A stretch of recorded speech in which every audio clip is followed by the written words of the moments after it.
रावण की बहन है। पंचवटी में एक बार विहार कर रही थी कि उसकी दृष्टि राम जी के ऊपर गई। राम जी के पांव के चिन्ह पर उसकी दृष्टि गई। राम जी के पांव के चिन्ह को देखकर इतनी प्रसन्न हुई, सोचती है जिसके पांव के चिन्ह इतने सुंदर हैं तो वो कितना सुंदर होगा। चिन्हों का पीछा करते करते तब कुटिया में पहुंचती है और राम जी को देखकर मोहित हो जाती है। भागकर भगवान के पास आई और बिना पूछे शुरू हो गई है। कहती है, तुम सम पुरुष नमो सम नारी, तुम सम पुरुष नमो सम नारी, यह संजोग विधि सचा विचारी, यह संजोग विधि सचा विचारी, मम अनुरूप पुरुष जग माही, मम अनुरूप पुरुष जग माही, देखियो खोज लोक तिहु नाही, देखियो खोज तिहु नाही, ताते लंघी तुम्हारी, ताते अमल रहे तुम्हारी, मन माना कहु तुम ही विचारी, मन माना करो तुम ही विचारी, मन माना कहु तुम ही विचारी। मन माना करो तुम ही विचारी। अपने आप कहने लगी, तुम्हारे जैसा पुरुष आज तक मैंने नहीं देखा और मेरे जैसी नारी भी इस संसार में नहीं है, क्योंकि तुम जैसा पुरुष और मेरे जैसी नारी नहीं है। यदि हम दोनों मिल जाएं तो संसार की सबसे सुंदर जोड़ी होगी। मैं चाहती हूं तुम मेरे से शादी कर लो, क्योंकि मेरी जैसी सुंदरी तुमको मिलने वाली नहीं है। वैसे तुम इतने खास भी नहीं हो जितनी सुंदर मैं हूं, फिर भी मैं तुम पर दया करके तुम्हारे साथ विवाह करने को तैयार हूं। प्रभु मन ही मन मुस्कुरा रहे हैं, कहते हैं, देवी मैं तो पहले ही शादी कर चुका हूं। यदि आपको शादी करनी है तो हमारा छोटा भाई है, आप उसके साथ जाकर शादी करिए। राम जी ने लक्ष्मण जी के पास भेजा है। दौड़कर लक्ष्मण जी के पास गई है, कहती है, तुम्हारे जैसा पुरुष मैंने आज तक नहीं देखा। मैं चाहती हूं तुम मेरे से विवाह कर लो। लक्ष्मण जी कहते हैं, तुम रानी बनना चाहती हो या दासी? कहती, मैं तो रानी बनना चाहती हूँ। लक्ष्मण जी कहते, मैं तो राम जी का दास हूँ। यदि तुम मुझसे शादी करोगी तो तुमको दासी बन के रहना पड़ेगा। कहती है, मैं दासी नहीं, मैं तो रानी बनना चाहती हूँ। तुरंत राम जी के पास भेजा है। जाकर भगवान से फिर वही बातें कहती है। इतने में उसकी दृष्टि मेरी मैया किशोरी जी पर पड़ती है। देखकर तिलमिला जाती है मैया की सुंदरता को देखकर। दौड़ी है मैया पर प्रहार करने के लिए। इतने में राम जी लक्ष्मण जी को इशारा करते हैं। लक्ष्मण भैया तुरंत जाकर उसके नाक और कान को काट देते हैं। जैसे ही लक्ष्मण जी उसके नाक और कान काटते हैं, चिल्ला चिल्लाकर रोने लगती है और दौड़कर अपने खरदूषण के पास पहुंचती है, क्योंकि खरदूषण के पास पहुंची। खरदूषण विशाल सेना लेकर भगवान के पास पहुंचे। खरदूषण ने जाकर राम जी से युद्ध करना प्रारंभ किया। भगवान ने बिना प्रयास ही उन दोनों को मार डाला। शूर्पणखा पहले रावण के पास क्यों नहीं गई? क्योंकि शूर्पणखा यह देखना चाहती है कि रावण को मार सकते हैं कि नहीं। क्योंकि खरदूषण में उतना बल है जितना रावण में है। इसलिए शूर्पणखा खरदूषण को लेकर जाती है। भगवान बिना प्रयास के उनको मार देते हैं। रावण के पास पहुंची है चिल्लाते हुए, आप दिन रात मदिरा पी पी कर पड़े रहिए, आपको कुछ सुधि रहती नहीं कि तुम्हारा शत्रु तुम्हारे सिर पर पहुंच गया है। रावण हंसता है, कौन शत्रु? तुम जानती हो मैं अमर हूं, मुझे कोई नहीं मार सकता। यहां पर शूर्पणखा बहुत समझाती है। रावण कहता है, जाओ, तुमको इतनी सी बात के लिए मेरे पास आने की क्या आवश्यकता है? जाओ पहले तुम खरदूषण के पास, वही जाकर उन दोनों पुरुषों को मार देंगे। कहती है, पहले मैं उन दोनों के पास गई थी, लेकिन उस वीर पुरुष ने तो बिना प्रयास ही खरदूषण को मार डाला, इसलिए मैं आपके पास आई हूं।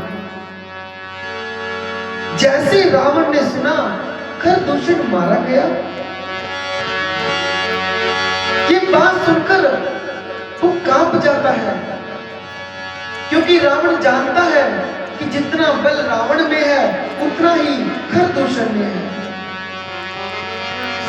मन में विचार करता है कि खरदूषण को भगवान के सिवा कोई मार नहीं सकता।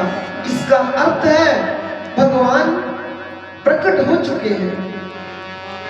मन में सोचता है, खरदूषण मोहि सम बलवंता, तिनहि को मार सकई भगवंता। जितना बल मेरे में है उतना बल खरदूषण में है। यदि उनका वध हो गया, इसका अर्थ है भगवान अवतार ले चुके हैं। तुरंत जाता है, दरवाजा बंद करके माला उठाता है राम राम जपने के लिए। लेकिन जैसे माला उठाई, अभी आधी माला हुई कि माला हाथ से छूट गई। हो गई भजन न तामस देहा, मन क्रम वचन मंत्र दृढ़ एका। रावण कहता है, मैं चाह कर भजन नहीं कर सकता, क्योंकि तामसिक देह है, मेरा तामसिक शरीर है, मैं मंत्र जाप नहीं कर सकता। उपाय भगवान आए हैं, मैं भजन करूंगा तो मैं मुक्त हो जाऊंगा। निर्णय किया भजन करने का, लेकिन उसका मन भजन में नहीं लगता, तो सोचता है मैं अपना उद्धार कैसे करूं। तो निश्चय करता है, मैं राम से युद्ध करूंगा और युद्ध करके राम के हाथों मरकर मैं अपना उद्धार करूंगा। निश्चय करता है, मैं भक्ति करके नहीं, मैं राम के साथ युद्ध करूंगा, उनके हाथों मरकर मुक्ति को प्राप्त करूंगा। यह आप दर्शन कीजिए, रावण आज ही जान गया कि राम कोई जीव नहीं, जगदीश है। वह अपनी मुक्ति के लिए भगवान से प्यार करता है कि मैं जितना पाप करूंगा, भगवान आकर उतनी जल्दी मेरा उद्धार करेंगे। रावण तुरंत ही जाकर मारीच के पास पहुंचा है। रावण मारीच के पास गया, इधर एकांत पाकर प्रभु ने कहा, सीते मैं कुछ लीला करना चाहता हूं। अस्तु, अब मैं निशाचरों को धरती विहीन करना चाहता हूं, मैं निशाचरों से मुक्त करना चाहता हूं धरती को, इसलिए अब मैं कुछ लीला करना चाहता हूं।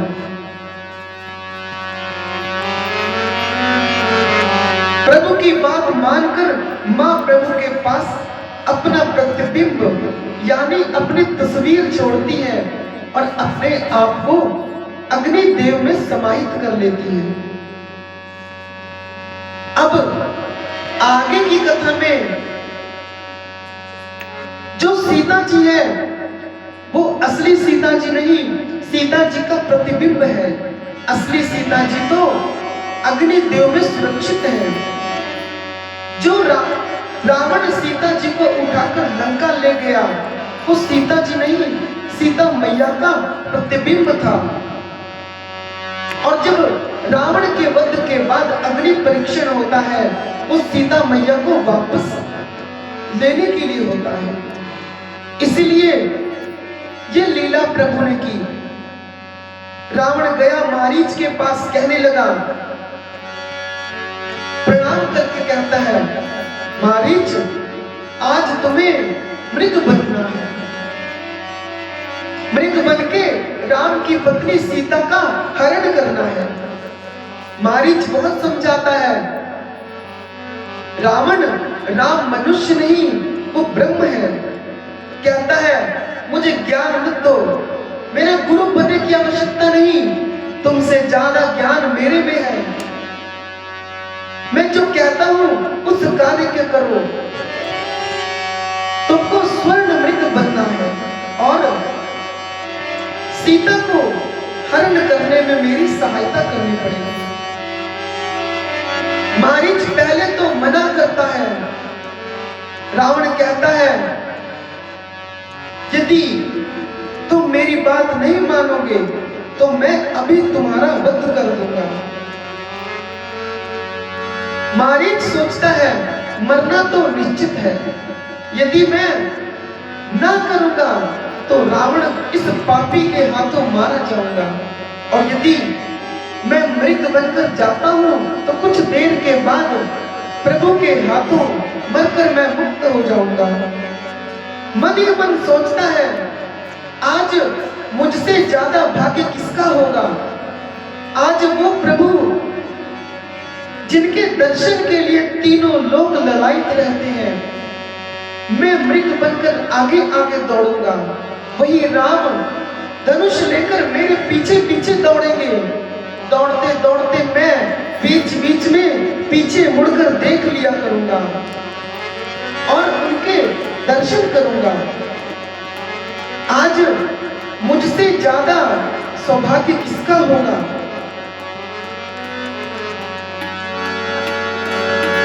रावण की बात मानकर मारीच स्वर्ण मृग बनकर प्रभु की कुटिया के सामने से गुजरता है, और मैया ने जैसे स्वर्ण मृग देखा प्रभु से कहती है, मृग लाने के लिए कहती है।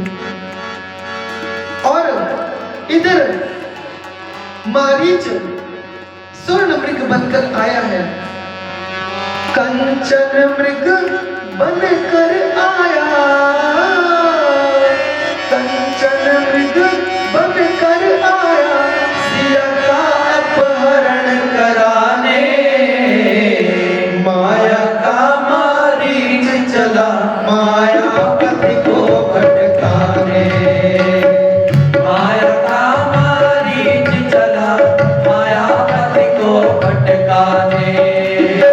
कंचन मृग बनकर आया, कंचन मृग बनकर आया, सिया का अपहरण कराने, माया का मारीच चला मायापति को भटकाने। माया का मारीच चला मायापति को भटकाने। माया का मारीच चला मायापति को भटकाने। मारीच आगे आगे चल रहा है और प्रभु मारीच के पीछे पीछे।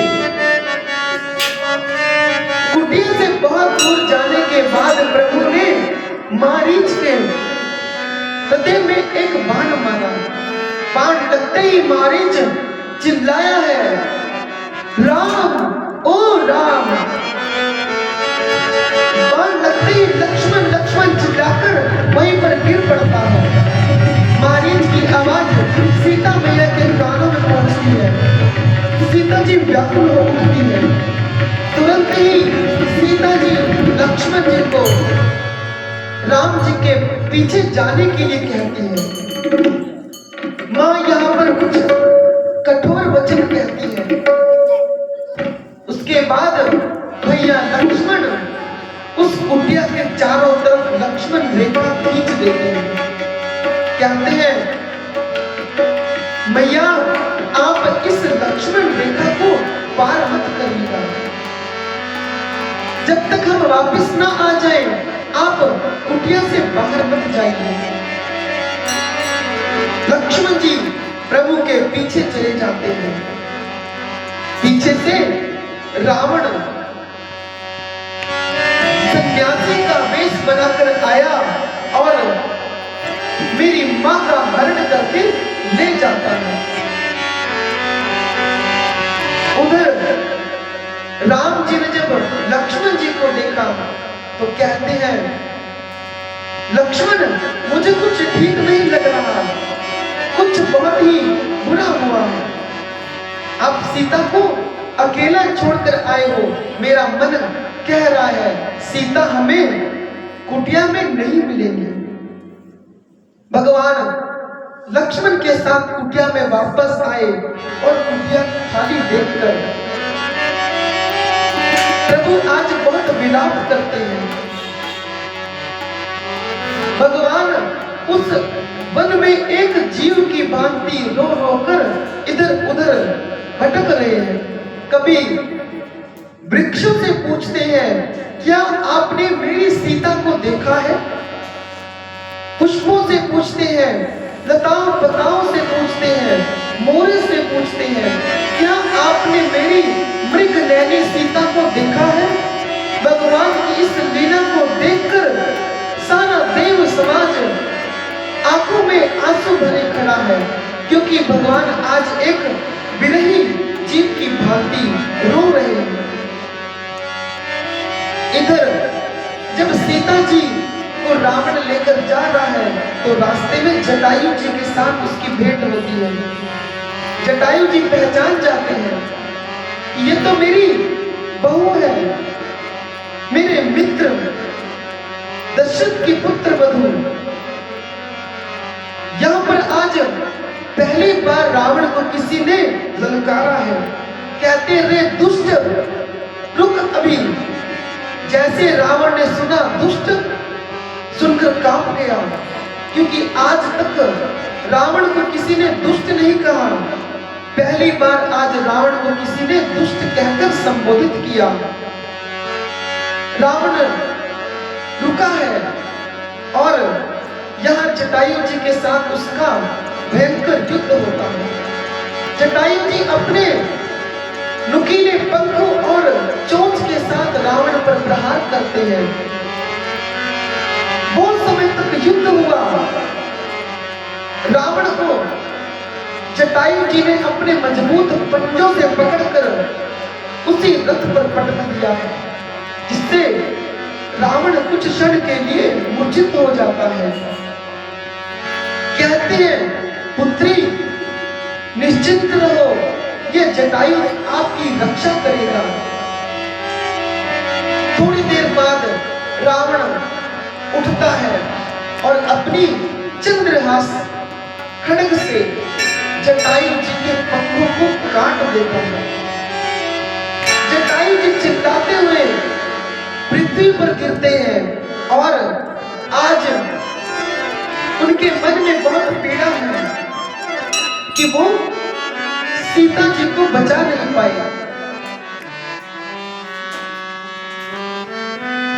रावण सीता जी को लेकर लंका चला जाता है और अशोक वाटिका में उनको रख देता है। इधर जटायु जी के पंख कट गए हैं। अब जटायु जी पृथ्वी पर पड़े तड़प रहे हैं। जटायु जी एक स्थान से दूसरे स्थान पर जाने के लायक नहीं है। अब वो भगवान के नाम का स्मरण कर करके रोई जा रहे हैं। किसी ने कहा जटायु आपको क्या मिला? अपने पंखों को कटाया, अब आप कैसे सीता जी का पता बताएंगे कि कहां है। जटायु जी कहते हैं अब सीता जी का पता बताने के लिए मुझे जाने की आवश्यकता नहीं, अब तो राम जी स्वयं मेरे पास आएंगे, क्योंकि अब सारा कार्य प्रभु के हाथों में है। मैं जाने वाला नहीं, अब प्रभु ढूंढते ढूंढते मेरे पास आएंगे। भगवान मैया को जंगल में ढूंढते ढूंढते गिद्धराज जटायु के पास पहुंचे हैं। प्रभु आज जटायु जी को अपनी गोद में लेकर बैठे हैं। क्या सौभाग्य है जटायु जी का, एक पक्षी होकर भगवान उनको अपनी गोद में लेकर उनके सिर पर अपना हाथ फेर रहे हैं। ऐसे कौन से पुण्य हैं जिनके प्रभाव से आज जटायु जी भगवान की गोद में बैठे हैं और भगवान अपने कोमल कोमल हाथों को जटायु जी के सिर पर फेर रहे हैं। जटायु जी की आंखों से अश्रु की धार बह रही है। वो इस बात को सोच सोच कर आनंद मना रहे हैं कि आज वो इस त्रिलोकी नाथ के गोद में पड़े हैं। जटायु जी कहते प्रभु अब आप मुझे विदा कीजिए। जटायु जी ने सारी बात बताई है कि कैसे दुष्ट रावण सीता जी को हरण करके ले गया है। जटायु जी कहते प्रभु अब आप मुझे विदा कीजिए। भगवान कहते हैं हे तात, मेरे पिताजी को पहले ही चले गए हैं, लेकिन आप मेरे पिता के समान हैं। मैं तो चाहता हूं आप कुछ समय और जिए। मैं आपको अपने साथ अयोध्या लेकर जाऊंगा। आप अयोध्या के सिंहासन पर बैठकर राजपाट कीजिए। हम आपकी छत्र छाया में रहकर आनंद मनाएंगे, क्योंकि मेरे पिता तो पहले ही हमें अनाथ कर कर चले गए हैं। मैं चाहता हूं कि आप मेरे पिता के मित्र हैं। पिता का मित्र पिता के समान होता है, इसलिए मैं चाहता हूं आप हमारे साथ चलिए। जटायु जी बहुत अच्छी बात कहते हैं। कहते राम, यदि मेरा मित्र दशरथ अपने पुत्र राम के लिए अपने प्राणों को त्याग सकता है, तो क्या आज ये जटायु अपनी पुत्र वधु सीता के लिए अपने प्राणों को त्याग नहीं सकता? मैं आज अपने प्राणों को अपने पुत्र वधु सीता के वियोग में त्याग दूंगा। जटायु जी ने आज भगवान की ही गोद में अपने प्राणों को त्याग दिया है और भगवान ने जटायु जी का अंतिम संस्कार किया। आप सोचिए, जिस पिता ने जन्म दिया उस पिता का संस्कार राम जी नहीं करते। एक पक्षी है, उसके अंतिम संस्कार को भगवान आज अपने हाथों से करते हैं। क्या जीवन रहा जटायु जी का। भगवान जटायु जी को अपने निज धाम भेज देते हैं। जटायु जी को वो गति प्रदान करते हैं जो अपने पिता को भी नहीं प्रदान की। यही भगवान का उदार चरित्र है। भगवान ने जटायु जी को अपने हाथों से अपने धाम को भेजा है। भगवान उसके बाद आगे बढ़े हैं।